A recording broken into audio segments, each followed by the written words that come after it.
Welcome back to Anodyne. This is part 22. Today is May 2nd, and I'm sorry it's been a really long time since I've recorded this game, or any Helium Lemon content in general. Oh, my throat's a little dry, sorry. Yeah, no, we're here with the Anodyne post-game, which turned out to be a little bit more complex than I expected. Here's one of the warps to one of the post-game areas, and as you can see, I had a lot of trouble figuring it out. So let's go back to the fields area. And like I discussed in the previous video, who even remembers that, because that was like several months ago. The post-game is when you have the ability to swap tiles around and go out of bounds, and our goal here is to collect post-game cards, but there are some items that are not cards, and I wasn't expecting that. I was very confused when I first got this item. I was like, what is this? Is this a can of dog food? And the description didn't help at all. I was very confused by that. But whatever. I've finally been getting to play this game for my friend Grant over Discord, so shout out to Grant. We were talking about just how big this area is, even without the out-of-bounds stuff. It's like that Mario 64 video where it's like, and now we go out of bounds, but first we talk about parallel universes. Mario gets stuck on a ceiling if it's considered a higher angle than the floor. Anyway, Karibu. I don't know why this man's giving us his phone number, but, you know, that's kind of creepy. No, I'm kidding. I saw this guy on the street totally just like aggressively go after this girl and start flirting with her, and I felt bad that I didn't, like, step in and say something. I didn't know what to do. It was Times Square. It was very crowded. But I just felt like, who does that? Like, who's that much of a, you know, pompous asshole that they think they can just cold approach. I was gonna say cold call, but that's not the right word. Cold approach a girl in the middle of Times Square and be like, hey, you look beautiful, what's your name, where are you from, blah blah blah. That's disgusting.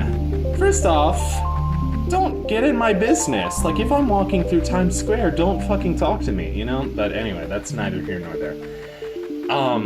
A big chunk of the post-game area is up at the top of this windmill. This area is like weird and like a dimensional rift or something, I don't know. Yeah, with Anodyne, Analgesic kind of started a tradition of, like, having weird post-game content. Like, they give you basically a game-breaking mechanic and let you explore as much as you want.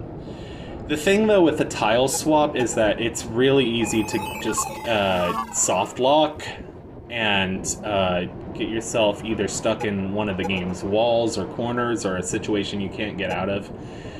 So the only thing you can do is, like, save and quit, or, like, try to go to the title screen and go back to where you once were. And the thing is that there's almost no checkpoints, so you have to find your way all the way back here. And this footage is sped up at 4 times speed because it's so slow, just swapping tile after tile after tile. There's the broom card that's fitting. There's a portal that's blocked by cubes, I guess, but not for much longer. And this area just goes on and on and on. It's not the most interesting area ever. I mean, it's weird. The whole game is kind of weird. Looking down, and I realize from here I'm in love with him. Can see nothing, really. I love that. I love, like, the avant-garde poetry kind of nature of some of these things is, like, interrupting by a different voice, be like, I'm in love with them. It's probably Marina that was responsible for a lot of the writing on these, because Marina does a lot of the writing and Melos does a lot of the coding. Although, you know, some games, Melos will do more of the writing, like Stephanie.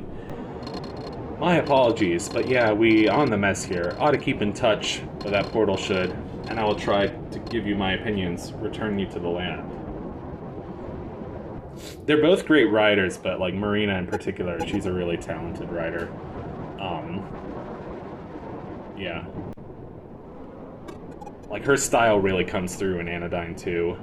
Anodyne 2 just feels... It's a much more personal game than this. If you watch this game and you're kind of like, where was the story? You know, the story was just way too vague. It just kind of felt like a dream. It was just kind of hard to relate to anything because it was way too abstract. I get that, because that's kind of the same way I feel about this game, which I love. Which I love, but Anodyne 2 is very different. Anodyne 2 feels like extremely personal. Anodyne 2 is a very weird game. It's a wild ride. It's a wild emotional ride, and I love that game a lot. I would like to play that again, because I have only beaten that game once, where I've beaten Anodyne 1 twice.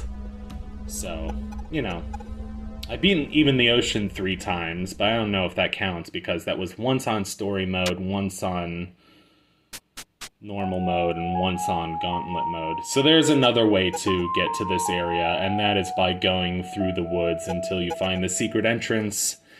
I'm so glad I found this way, because the other way I just could not figure out how to do it. I saw somebody on YouTube do it, and that's why I was trying to copy them.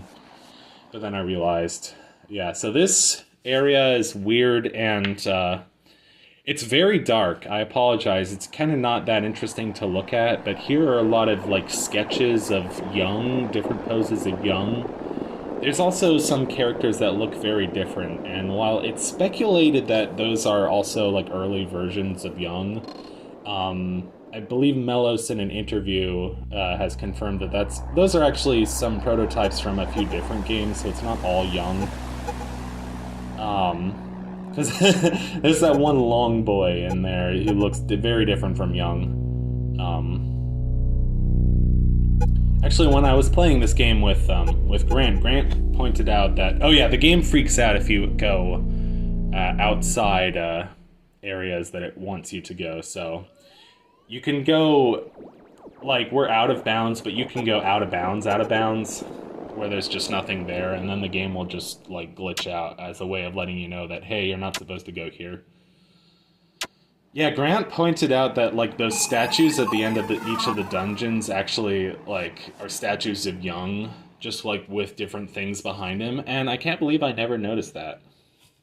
So here we have another area, and I am not sure what to say about this area, because I'm really not sure what to make of it. It's just, like, a very dark area with tiled floors with like these weird one-eyed monsters, and I'm not sure what the point of this area is supposed to be, and I'm not sure how you're supposed to find your way through it. There are like squares in the corner, and they're like, you know, these weird one-eyed squids. There's 2 squares in that corner. I don't know if that's supposed to be like a clue, like, hey, you know, there's 3 squares in the corner now, you're supposed to go that way. I don't know. I'm not the expert, Mark. So anyway, how's your sex life? You're tearing me apart, Lisa. It's been a while since oh my god. That was my early 20s. I quoted The Room a lot because I thought I was edgy and cool, and since then I've grown up and realized that I'm not as cool as I think I thought I was. Which is fine. It's not like, don't need to be cool all the time. I don't try so hard to, you know, impress people, because I know that I'm not that impressive of a person. Here we have like a creepy, very lonely beach area. I don't have much to say about it. There's no music. There's not much going on here except just ocean. I guess it's kind of peaceful, but Not much to look at. It's better, it's nicer looking than the other areas that were just like dark TV static. Oh boy, glitchy again. And now I'm stuck in the ocean. See, that's the problem. You get stuck in the ocean with no way to get back, and then you have to like, oh, I have to quit and go to the title screen and then try to find my way back there again from the last checkpoint. It's just, ugh. I know people who really like this post-game because it's, really strange concept, and it's a very unique, like, experimental concept for, like, you know, after a game ends, like, you can break the walls and go anywhere. It's like, it's cool in theory, but if it's, like, annoying, then I'm less keen to be green. What the fuck am I talking about? I don't know. Oh boy, more beach and sand and sandy beach. West, Rift, reality. Yeah, you can say that again. Low real estate values, hurricane, old, run down, relaxing. Sounds like Florida. I recently watched a game about Florida where you play as a real estate salesman, which sounds like the most boring thing ever, but this game was awesome. It's called A Golden Wake, and I really want to play it because, yeah, it's just a really good game. It's the kind of game that sounds like boring as fuck when you tell somebody about it, like, oh yeah, you play as a real estate salesman in Florida, in 1920s Florida. It's just, I was watching somebody play through it, and the game's about 3.5 hours long, and I watched through all of it in one day, because I was hooked. Also, I like that, the, like, abandoned apartment with, like, the unpacked boxes. People have, like, theories about it, that that's supposed to be, like, this game is supposed to be an allegory for Young as he grows up, as he, like, moves to a new city. That's why, like, the suburb level is so terrifying and you kill people. The seeing one, from what I can remember...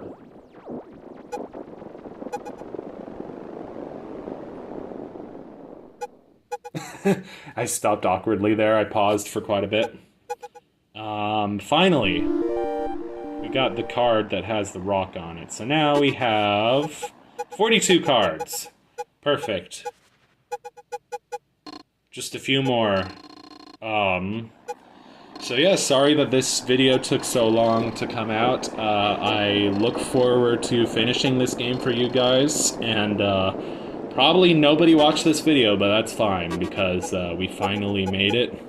I stopped procrastinating it, and I love this game that is Anodyne. That is the game Anodyne.